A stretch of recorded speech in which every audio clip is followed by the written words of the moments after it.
Talking about perseverance, my favorite story, chapter 7. Get the book, get that chapter. And you talk about Katie Holloway, Seattle-based, grew up in this community. Tell me about Katie and this story. I was at Colorado Springs talking to the Paralympics before they went off to England for the summer games a few years back. And I'm going around watching people who compete in judo and they're blind. Compete in judo and they're blind. Really? I mean, hit me so I know where you are, and then I'll start trying to wrap you up. I mean, I don't even understand it.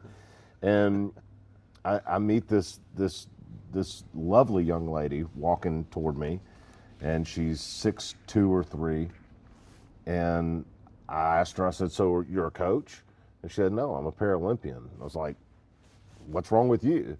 And she sat on a park bench and pulled her leg off and showed me that she was missing a leg, and she'd had that since she was an infant. And I got to know her a little bit, and then I found out about her story. She played college ball in California and was the 6th Woman of the Year twice, averaged around 15 points and 7 rebounds a game with one leg. And I don't mean in Paralympics, I'm talking about in basketball. When she was playing basketball in high school, she wore a knee brace over her prosthetic leg. Now, here's a newsflash. You don't need a knee brace if you don't have much of a leg, right?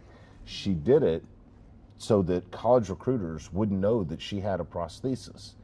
And when she got recruited by everybody and they found out, they backed off.